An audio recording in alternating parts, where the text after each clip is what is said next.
దేవుడైన యేసుక్రీస్తు నామములో మరి సంఘం అంతటికి కూడా వందనాలు చెల్లిస్తున్నాను. దేవుడు మనకి ఇచ్చిన గొప్ప అవకాశము బట్టి దేవాది దేవునికి కృతజ్ఞతాస్తుతులు మనము చెల్లించాలి. నిజంగా దేవుడు తన ఉచితమైన కృపలో మనల్ని కాచి కాపాడాడు కదా. మరి దేవుడు మనల్ని ఎంతగానో ఆశీర్వదిస్తున్నాడు, మనల్ని ఎంతగానో దీవిస్తున్నాడు. మీరు ఓకే అంటారా కాదంటారా? ఎస్ కదా. దేవుడు మనల్ని ఎంతగానో దీవిస్తూ ఉన్నాడు, ఎంతగానో దేవుడు మనల్ని బలపరుస్తూ ఉన్నాడు కదా.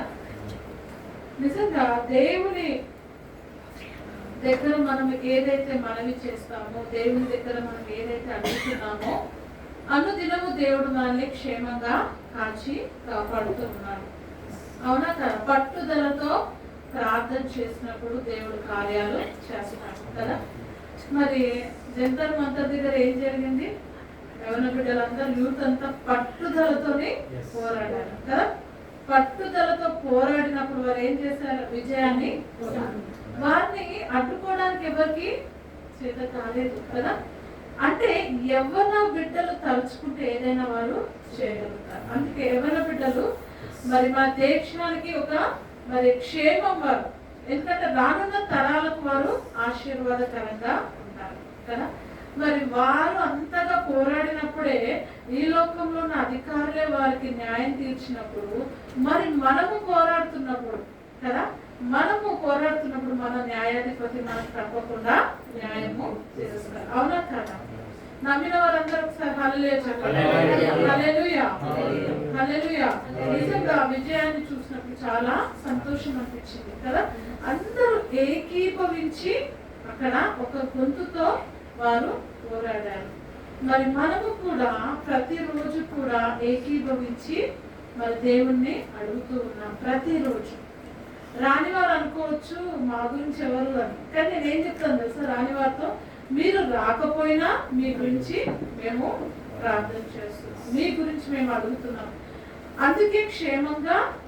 అయితే నిజంగా ఇవన్నీ చూస్తుంటే అసలు ఇట్లున్నామంటే అంటే అట్లున్నారంటే సంఘం మీ గురించి ప్రార్థన చేస్తుంది కదా. సంఘము పట్టుదలతో ప్రార్థన చేస్తుంది కాబట్టి నిజంగా దేవుడు మనకు క్షేమాన్ని ఇస్తున్నాడు. అందుని బట్టి నిజంగా దేవాది దేవునికి మనము కృతజ్ఞతాస్తుతులు చెల్లించాలి కదా.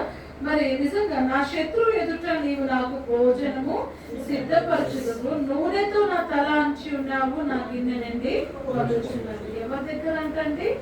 శత్రువు, మనకు విరోధంగా మాట్లాడేవారు, మనకు విరోధంగా ఆలోచనలు మరి కలిగి ఉన్నవారు, మనల్ని పడద్రోయాలి, మన నాశనం కావాలని కోరుకున్న వారి ఎదుటనే దేవుడు మన తలను ఎత్తుతాడు కదా. మరి నిజంగా మరి అందుకని ఏమంటున్నాడు? నా శత్రువు ఎదుట నీవు నాకు భోజనం సిద్ధపరచుదువు, నూనెతో నా తల అంటి ఉన్నావు, నా గిన్నె నిండి పొందుచున్న. తన ఆత్మతో తన అభిషేకముతో దేవుడు నేను అభిషేకించి ఉన్నాడు కాబట్టి శత్రువుని మీదికి వచ్చి ఎంత నిన్ను పడద్రోయాలన్నా పడద్రోయలేదు. ఎందుకు అనంటే నీకు దేవుని అభిషేకము ఉంది, దేవుని ఆత్మ నడిపింపు నీకుంది కాబట్టి శత్రువు నిన్ను ఏమి కూడా చేయలేదు. ఎందుకు అనంటే పరిశుద్ధాత్మ నడిపింపు నీకు ఉంది, పరిశుద్ధాత్మ అభిషేకము ఉంది కాబట్టి శత్రువు నిన్ను ఏమీ చేయలేదు. నూనెతో నా తల అంచి ఉన్నావు, నా గిన్నె నుండి పొరుచు. ఆయన అభిషేకము మరి నిన్ను అభిషేకించాడు కాబట్టి నీ బ్లెస్సింగ్స్ ఏ విధంగా అవుతుందంటే నీ మటుకే కాదు కానీ ఆ బ్లెస్సింగ్స్ ఇతరులకు కూడా ట్రాన్స్ఫర్ అవుతుంది. అవునా కదా. ఇతరులకు కూడా ట్రాన్స్ఫర్ అవుతుంది. ఇప్పుడు నా మటుకే నాకు ఉంది, నేను ఇంకెందుకు ఇతరులకు ఇవ్వాలని అనుకోవట్లేదు. మన సంఘంలో ఉన్న ప్రతి ఒక్కరు కూడా వారి బ్లెస్సింగ్స్ ఇతరులకు వారు పాలిస్తున్నారు. అందుని బట్టి నిజంగా దేవాది దేవుడికి వందనాలు. నా గిన్నె నుండి పొందుచున్నది, నేను బ్రతుకు దినములన్నీ కృపాక్షేమంలో. నా ఎన్ని రోజులు అంటండి? ఒక రోజు 2 రోజులు కాదు, ఒక నెల కాదు, ఒక సంవత్సరం కాదు, బ్రతుకు దినములన్నీ దేవుడు ఎప్పుడైతే నేను అభిషేకించాడో నీకు బ్రతుకు దినములన్నీ నీకు క్షేమమే కలుగుతుంది కదా. నీకు క్షేమమే కలుగుతుంది. నిజంగా మరి నేను బ్రతుకు దినములన్నీ కృపాక్షేమములై నా వెంట వచ్చును. ఎందుకు అని అంటే దేవుడు నిన్ను అభిషేకించాడు, తన కుమార్తెగా తన కుమారునిగా దేవుడు నిన్ను అభిషేకించాడు, తన పరిశుద్ధాత్మ నీలో ఉంచాడు. కాబట్టి మరి మనం బ్రతుకు దినములన్నీ దేవుడు నిన్ను నడిపిస్తాడు. చిరకాలము యెహోవా మందిరంలో నేను నివాసము చేసేదను. ఎప్పుడంటే అండి చిరకాలం. ఈ లోకంలో ఉన్నప్పుడు మనము దేవునితో సహవాసము కలిగి ఉంటాము. ఈ లోకాన్ని విడిచినా మనం దేవునితో సహవాసం కలిగి, అవునా కదా? ఎంత చిరకాలం మనతో ఎవరైనా చిరకాలం ఉండగలుగుతారా? ఎవరుండరు. మన కట్టున పుట్టిన పిల్లలు ఉండరు, మన తల్లిదండ్రులు ఉండరు, భర్త ఎవ్వరు కూడా ఉండరు. కానీ చిరకాలం మనతో ఉండేది మన దేవుడు మాత్రమే. హల్లెలూయా. మరి చిరకాలము యెహోవా మందిరంలో నేను నివాసము చేసేదాన్ని కదా. మరి నిజంగా అట్టి గొప్ప ధన్యతను దేవుడు మనకు అనుగ్రహించాడు.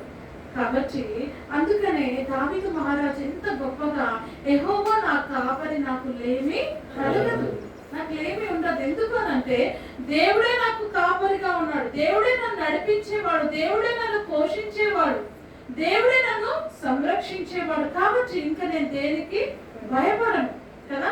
మరి ఈ పూటకు నాకు ఏం కావాలి అని నేను భయపడను. ఏమి తిందుమా ఏమి త్రాగుదుమా అని మనం ఆలోచించాల్సిన అవసరం లేదు కదా. మనకి ఏది అవసరమో దేవునికి తెలుసు కదా. ఆయన అడవి పువ్వులనే మరి పుష్పిస్తున్న దేవుడు, మరి పక్షులను పశువులకు జంతువులకు ఆహారం ఇస్తున్న దేవుడు మరి తన పోలికగా పుట్టించిన మనకి ఇంకెంతగా ఇస్తాడు. మనల్ని శ్రేష్ఠులుగా దేవుడు చేశాడు కదా. అందుకే దేని గురించి మనము చింతపడద్దు, కానీ మన చింత యావత్తు కూడా దేవుని మీద వేసి మనము ఏ విధంగా ఉండాలి. ఇక్కడ దావీదు చెప్పినట్టు యెహోవా నా కాపరి, నాకు లేమి కలగదు, నాకు లేమి కలగదు అని నువ్వు ఎప్పుడు అనుకుంటూ ఉంటే లేమి దగ్గరికి రాకుండా అది దూరం అవుతుంది.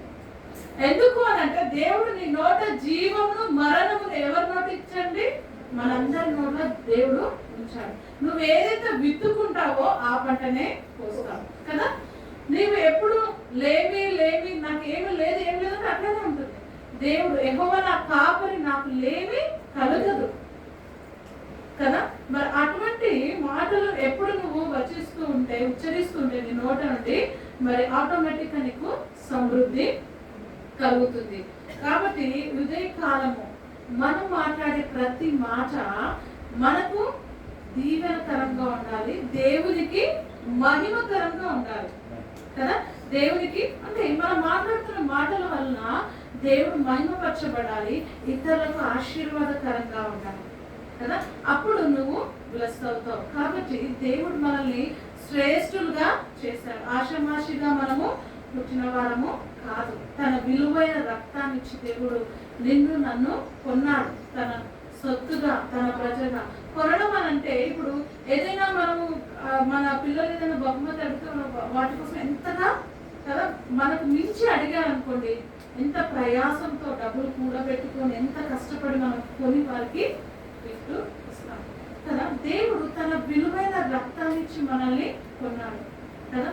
తన మరి కొని మరి తండ్రి తనకు చెప్పినట్టుగా ఈ లోకానికి వచ్చి మన కొరకు, మన పాపాల కొరకు ఆయన కల్వరిలో మరణించి సమాధి చేయబడి తిరిగి 3వ దినం లేచి మరి ఆయన స్థలంలో మనం ఉండులాగా మనం తీసుకెళ్ళడానికి మళ్ళా రానయ్యున్నాడు కదా. నిజంగా ఎందుకు అందుకనే చిరకాలం యెహోవా మందిరంలో నేను నివాసం చేస్తానంటే నేను ఈ లోకంలో ఉన్నప్పుడు దేవునితో సహవాసం కలిగి ఉంటాను. నేను మరి మరణించిన కళ్ళు మూసిన వెంబడి అంటే మరణించిన తర్వాత పరలోకంలో నేను దేవునితో ఉంటాను కదా. చిరకాలం ఉండే గొప్ప భాగ్యము దేవుడు మనకు అనుగ్రహించాడు. కాబట్టి దేని విషయంలో మనము భయపడాల్సిన అవసరము లేదు కదా. యెహోవా నా కాపరి, నాకు లేమి కలగదు. క్రీస్తు యేసునందు మహిమ ఐశ్వర్యంలో మా ప్రతి అవసరత తీర్చబడుతుందని. నీకు ఒకవేళ అప్పులున్నా, లేమి ఉన్నా, సమస్యలున్నా నువ్వు ఆ వాక్యం ఎత్తిపట్టి నువ్వు మరి ప్రార్థన చేస్తూ ఉండు. దేవుడు నీ పట్ల కాలించ, నీలో విశ్వాసము ఇంకా అభివృద్ధి కలుగుతుంది. అనారోగ్యం ఉందా? ఆయన గాయముల చేత నాకు స్వస్థత అని ఈ మాటను ఎత్తిపట్టి నువ్వు మరి ప్రార్థన చేస్తున్నప్పుడు నీకు స్వస్థత కలుగుతుంది. ఇంత గొప్పగా దేవుడు మనల్ని ఆశీర్వదించాడు. అందుని బట్టి దేవాది దేవునికి మనము ఏం చెల్లించాలి? కృతజ్ఞతాస్తుతులు చెల్లించాలి. నిజంగా దేవుడు మన నుండి కోరుకునేది అదొక్కటే, థ్యాంక్స్ కదా. మరి హృదయపూర్వకంగా దేవుడికి మనము కృతజ్ఞతాస్తుతులు చెల్లిద్దాం. అందరం కూడా లేచి నిలబడి ఈ శ్రేష్టమైన సమయం అన్నీ కూడా మర్చిపోయి హృదయపూర్వకంగా దేవునికి కృతజ్ఞతాస్తుతులు చెల్లిద్దాం. ఏ భయము నాకు లేదుగా, నీవు తోడుండగా. ఏ దిగులు నాకు లేదుగా, నీ కృప నా తోడుండగా. ఏ భయము నాకు లేదుగా, నీవు తోడుండగా. ఏ దిగులు నాకు లేదుగా, నీ కృప నా తోడుండగా.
ప్రేమిస్తున్నాడో నిజంగా పాట ద్వారా దేవుడు మనతో మాట్లాడుతూ ఉన్నాడు.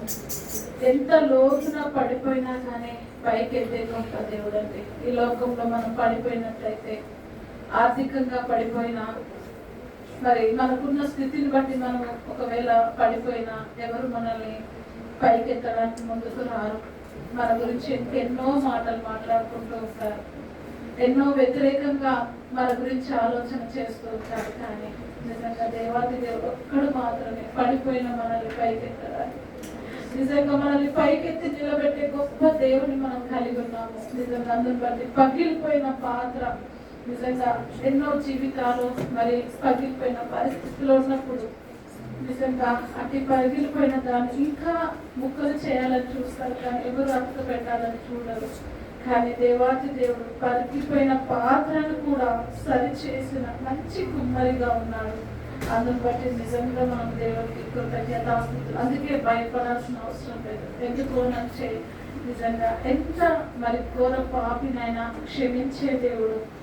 అందుని బట్టి దేవాది దేవునికి కృతజ్ఞతాస్తుతులు చెల్లిద్దాం. నిజంగా గొర్రెలు కాసుకునే మరి దావీదు ఎప్పుడు కూడా ఊహించకుండొచ్చు మరి రాజుగా నేను అవుతానని, కానీ నిజంగా గొర్రెలు కాసుకునే దావీదును రాజుగా అభిషేకించాడు దేవుడు. మరి నువ్వు ఏ స్థితిలో ఉన్నా కానీ దేవుడు నేను నిలబెట్టడానికి సిద్ధంగా ఉన్నాడు. నిజంగా దావీదు ఎంతగా దేవునితో సమయాన్ని గడిపేవాడు, ఎంతగా దేవునితో మాట్లాడేవాడు. మరి దేవుని హృదయానుసారుడుగా దావీదు ఉన్నాడు. మరి దావీదును దేవుడు రాజుగా అభిషేకించినట్టుగా దేవుడు నిన్ను కూడా ఉన్నతమైన స్థితిలో దేవుడు పెట్టడానికి ఇష్టపడుతున్నాడు. నీవు దేవునికి సమయం ఇచ్చినప్పుడు నిజంగా గొలియాతును మరి మరి చంపే గొప్ప బలమును దావీదుకు దేవుడు అంత ధైర్యంతో ఉన్నాడు. ఎక్కడి నుండి వచ్చింది ఆ ధైర్యం అంటే, మరి దేవుని ఎందు భయభక్తులు కలిగి ఉంటే బహు ధైర్యం వస్తుంది.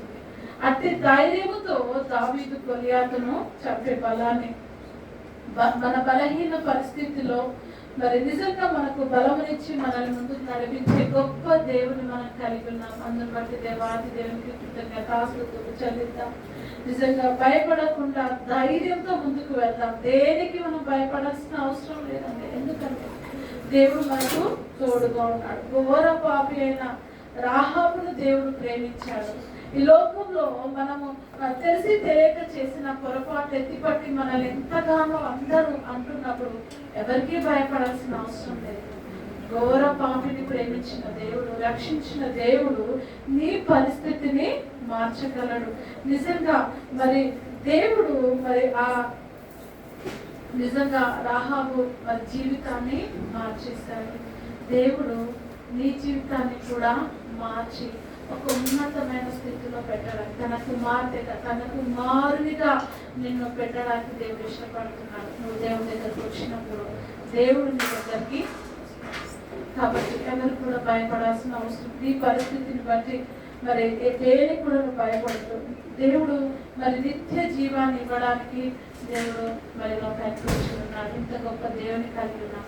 అందరం కూడా ధైర్యంగా దేవుని మరి భయపడకుండా ధైర్యంగా దేవునికి కృతజ్ఞతాస్తుతులు చెల్లిద్దాం. ఎవరు కూడా భయపడవద్దు, ఎవరు కూడా దిగులు పడవద్దు. కానీ నిజంగా ఇంతగా ప్రేమించే గొప్ప దేవుని మనం కలిగి ఉన్నాము. అందుని బట్టి దేవాది దేవునికి మనం కృతజ్ఞతాస్తుతులు చెల్లిద్దాం. ఎవరు కూడా మౌనంగా ఉండకండి. కానీ దేవుడు చేసిన మేలను తలంచుకున్న దేవుని స్తుతించలేక ప్రభా, ఏ పాటి దానను ప్రభా, నాయన ఎన్నిక లేని నన్ను ఎన్నుకున్న దేవా నీకే ఇంతగా దేవా, ఇంతగా మాపై మీరు ప్రేమను చూపిస్తున్న మా తండ్రి నీకే ఎంత లోతుకు మేము పడిపోయినా దేవా, మరి పాప ఊరిలో పడిపోయిన మమ్మల్ని పైకి లేవనెత్తిన తండ్రి మీకే లోకం మమ్మల్ని ద్వేషిస్తుంది, లోకం మమ్మల్ని నాయన నిందిస్తున్న ప్రభా, మీరు మమ్మల్ని ప్రేమిస్తూ నాయన మీ హక్కున మమ్మల్ని చేర్చుకున్న మా తండ్రి మీకే వేలాది వేల స్తుతులు, స్తోత్రాలు స్తోత్రాలు స్తోత్రాలు. అందరూ ప్రభుత్వ దేవుని స్తుతిస్తారు.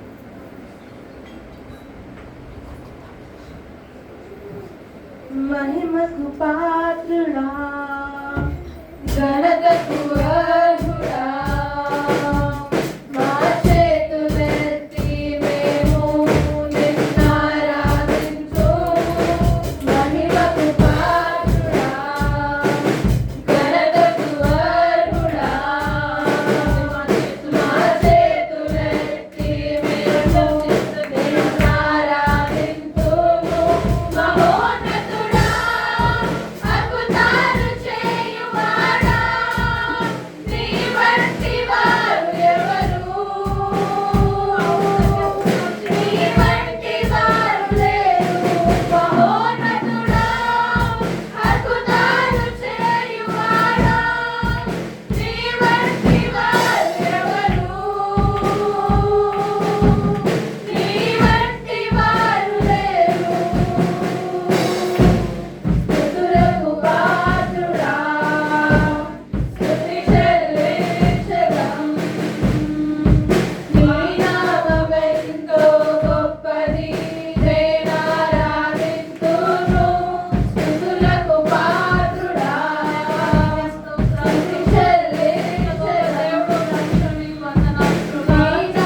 జీవితంలో ఎన్ని అద్భుత ఆశ్చర్య కార్యాలు దేవుడు చేశాడు. అన్నం బట్టి దేవుడిని స్తుతించు.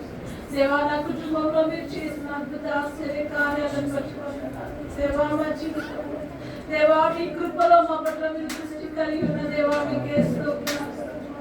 దేవా ఎన్నో అద్భుత ఆశ్చర్య కార్యాలు మా జీవితంలో చేసిన తండ్రి మీకే స్తోత్రం. నాయన ఎంత గొప్ప దేవుడు తండ్రి, స్తుతులకు పాత్రుడు తండ్రి మీకే స్తోత్రాలు. నమ్మదగిన దేవా మీకే స్తోత్రాలు. దేవా మీ ఉచితమైన కృపలో మమ్మల్ని జ్ఞాపకం చేసుకున్న తండ్రి మీకే స్తోత్రాలు. స్తోత్రాలు స్తోత్రాలు స్తోత్రాలు స్తోత్రాలు స్తోత్రాలు. అద్భుత కరుడా మీకే స్తోత్రాలు. ఆలోచన కర్త మీకే స్తోత్రాలు. దేవా ఎంతో మంది సమయం ఈ క్షణం ఈ గడియ చూడకుండా మరి గతించిపోయారు తండ్రి. మీ కృపలో మమ్మల్ని జ్ఞాపకం చేసుకున్న తండ్రి మీకే స్తోత్రాలు. నాయనా మీ పరిశుద్ధ సన్నిధానంలో మీ పరిశుద్ధ బిడ్డలతో కలిసి దేవా మిమ్మల్ని స్తుతించడానికి, మిమ్మల్ని ధనపరచడానికి, కుటుంబంగా చేరి మిమ్మల్ని మహిమపరిచే గొప్ప భాగ్యం ఇచ్చిన తండ్రి మీకే స్తోత్రాలు. నాయన ఎన్నో ఎన్నో అద్భుత ఆశ్చర్య కార్యాలు నాయన మా జీవితంలో మీరు చేసి ఉన్నారు తండ్రి. మీకే వందనాలు వందనాలు వందనాలు వందనాలు. దేవా మీ కృపలో మమ్మల్ని జ్ఞాపకం చేసుకున్న ఇంటి శ్రేష్టమైన సమయాన్ని, అమూల్యమైన సమయాన్ని తండ్రి మీకు గడిపే భాగ్యంగా, కుటుంబంగా సంఘంగా చేరి మిమ్మల్ని స్తుతించే భాగ్యాన్ని ఇచ్చిన తండ్రి మీకే స్తోత్రాలు స్తోత్రాలు స్తోత్రాలు. దేవా వాక్యం మీరే ఇచ్చిన మా తండ్రి మీకే స్తోత్రాలు. దేవా మరి నాయన ఆ వాక్యం ద్వారా నాయన మీ దాసుని మరుగుపరిచి మీ దాసుని ముఖ స్వరూపండి మాతో మాట్లాడండి తండ్రి మీకే స్తోత్రాలు. ప్రభా వినగల చెవులు, గ్రహించగల మనసును దేవా మీ కృపల గ్రంథం అందరికీ అనుగ్రహించండి తండ్రి మీకే స్తోత్రాలు చెల్లిస్తున్నాను. దేవా మీ వాక్యం మమ్మల్ని బ్రతికిస్తుంది, మా బాధలను మాకు నెమ్మదిని కలగజేస్తుంది. మీ వాక్యము రెండంచుల ఖడ్గము నాయన మాలో ఉన్న ప్రతి బలహీనతను మీ వాక్యం ద్వారా మేము సరిచేసుకోగలుగుతాం తండ్రి మీకే స్తోత్రాలు. మీరు మాట్లాడినప్పుడు ప్రభా నాయన నా తండ్రి ప్రభా నాయన ఎన్నో అద్భుత ఆశ్చర్య కార్యాలు జరిగాయి తండ్రి. అవునైనా మీ వాకు విడుదల అవుట తోడని స్వస్థతలు కలిగాయి ప్రభా. మీ వాకు విడుదల అవుట తోడని అద్భుతాలు జరిగాయి తండ్రి. అతి అద్భుత ఆశ్చర్య కార్యాలు మా సంఘంలో కూడా జరుగును కాక తండ్రి మీకే స్తోత్రాలు చెల్లిస్తూ స్తుతి ఆరాధన మా ప్రభువును రక్షకుడైన యేసుక్రీస్తు నామమున సమర్పిస్తున్నాము తండ్రి.